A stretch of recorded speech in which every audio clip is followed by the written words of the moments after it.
Hi, welcome back to the channel.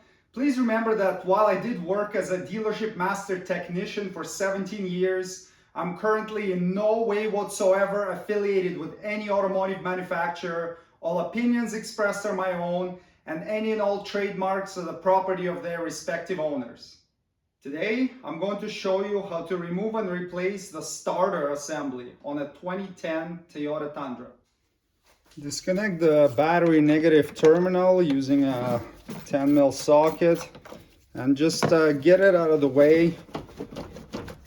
Make sure it can't contact back while we're working on the vehicle.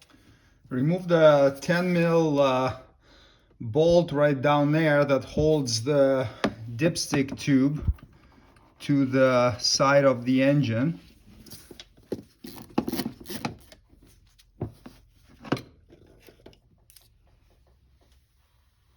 Remove the front wheel with a 22mm socket.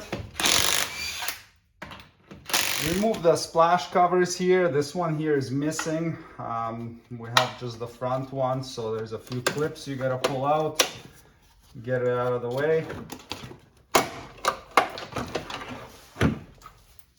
Remove the clips holding this downstream oxygen sensor wire to the brackets, and then unplug the sensor connector up top.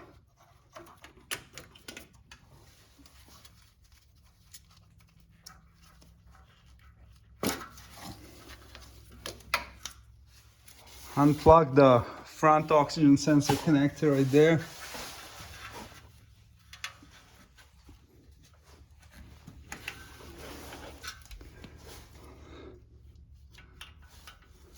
Remove these two 14mm bolts here.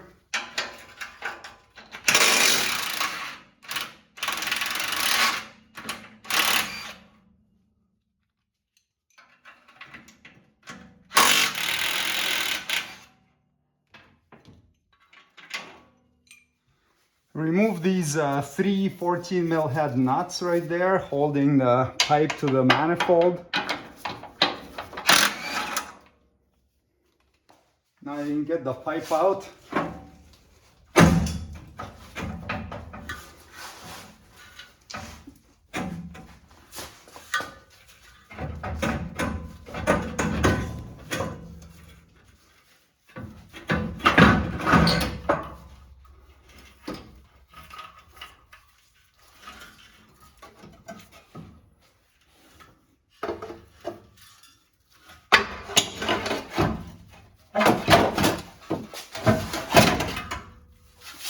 Take off these four 10mm nuts holding the heat shield on. That will give you some room to, once you get the heat shield off, it will give you a little more room over here to get the manifold out.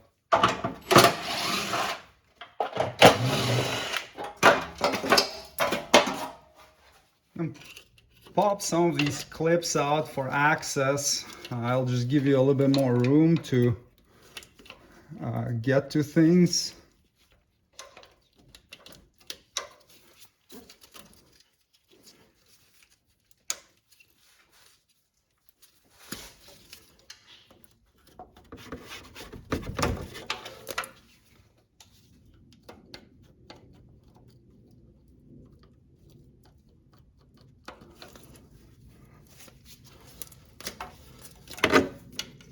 Get this 10mm head heat shield bolt out.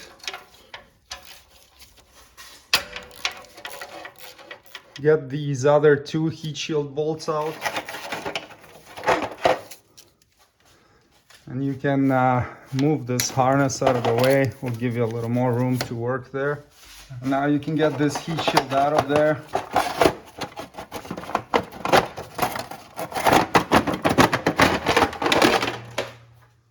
Take out these two 10mm. They're usually nuts, but this one has bolts for the air injection pipe. It's a good idea to put some penetrating fluid on all of these exhaust nuts because they're usually a bit rusty, so this will help you get them out easier. I always take out these two nuts right here that hold this little heat shield because that makes the manifold easier to come out.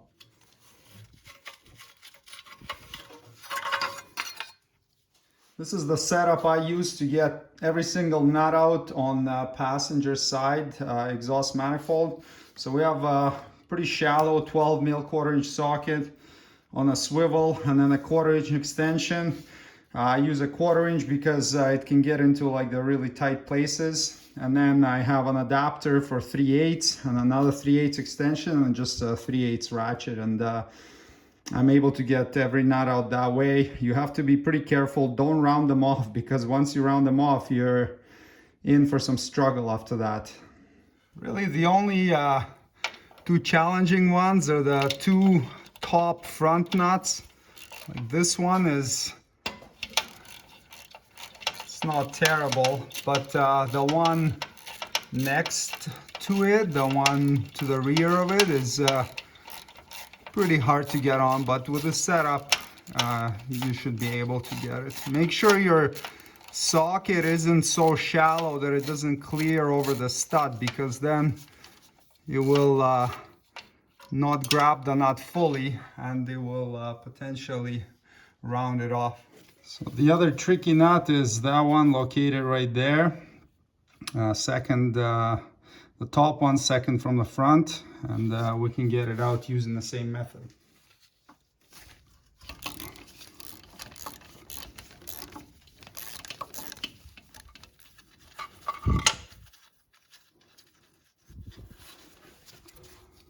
And it's off. So there are 6 more nuts holding the manifold on. They're all easier than the 2 that I just removed, so just go ahead and loosen them off too.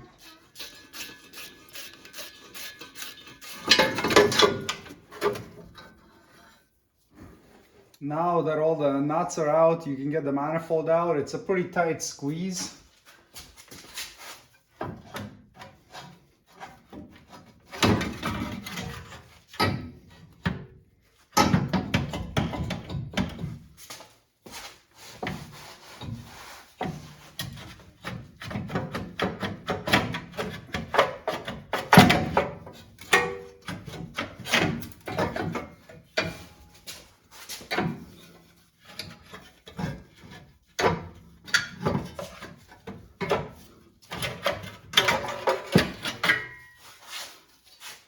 And you can take out the 2 gaskets, one for the air injection pipe and then the actual manifold gasket.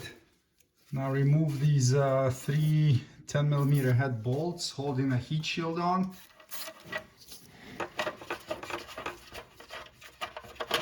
And you can get the heat shield out.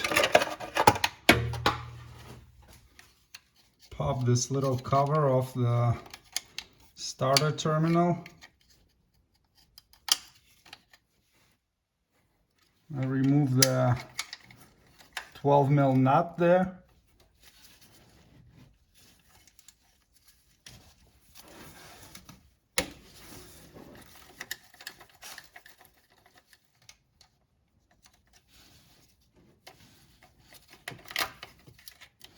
And then unplug that single wire connector. The tab is very conveniently located on the back side, but it's not too bad to take off. And then you have this little wire harness clip that you want to slide off so that you can get the wire out of the way.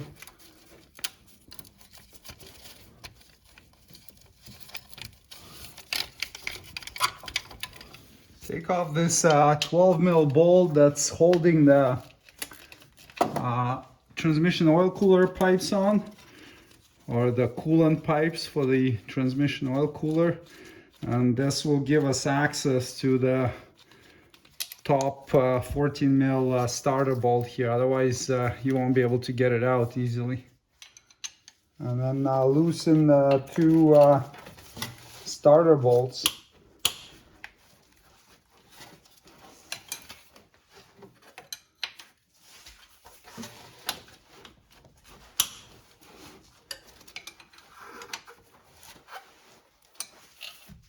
once you get the 2 bolts out, you can get the starter out. So you might have to pry on it a little bit. Sometimes they're kind of stuck in there. So just give it a gentle prying, and then you can sort of wiggle it out the rest of the way usually. There we go.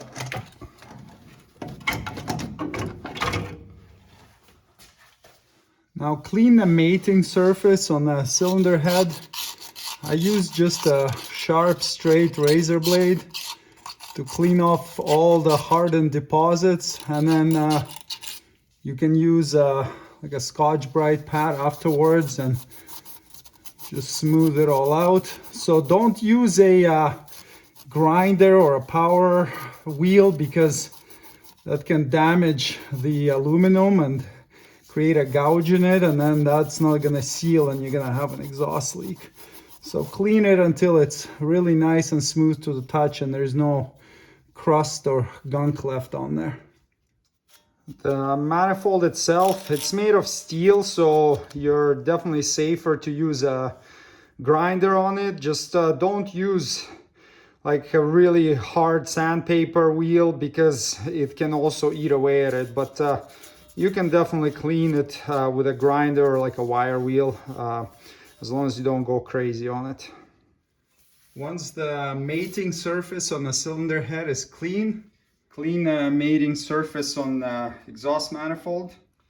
Install a new exhaust manifold gasket and a new air injection pipe gasket. Reinstall the starter with the 2 bolts and tighten them to 27 foot-pounds. Reinstall the bolt holding the coolant pipes on and tighten to 12 foot-pounds.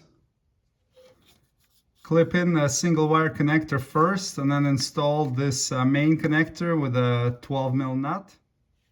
Tighten it to 7 foot-pounds. Install the cover, and then reconnect the wire harness clip right there at the bottom. Install the starter cover, the heat shield, with 3 bolts and tighten them to 7 foot-pounds. Install the exhaust manifold with 10 nuts. Tighten 12mm nuts to 15 foot-pounds and 2 10mm nuts to 7 foot-pounds. Install this little heat shield first with the 2 nuts and tighten to 4 foot-pounds. And then install this big heat shield for the manifold and tighten to 7 foot-pounds. Reattach the dipstick tube with a 1 bolt and tighten it to 6 foot-pounds. And reattach and reclip the harness for the power steering pump and for the front diff actuator. And reinstall the splash cover with the clips. This truck didn't have a splash cover on this side, so we'll just clip the wire harness back in. Reinstall the heat shield with the 4 nuts and tighten to 4 foot-pounds. Clean all the exhaust pipe flange mating surfaces. Install new gaskets on both sides. Reinstall the exhaust pipe. Tighten those 3 nuts to 40 foot-pounds and then reconnect the front oxygen sensor. Reconnect the rear oxygen sensor and then tighten these bolts to 35 foot-pounds. Install the passenger side wheel and snug that one up. Tighten to 97 foot-pounds. Tighten the negative battery terminal until it's nice and snug and cannot be moved by hand. Thanks for watching. Subscribe if you'd like to see more Toyota Tundra videos. And check the links below the video for any tools or supplies you may need to complete the job shown in this tutorial. See you next time. Cheers.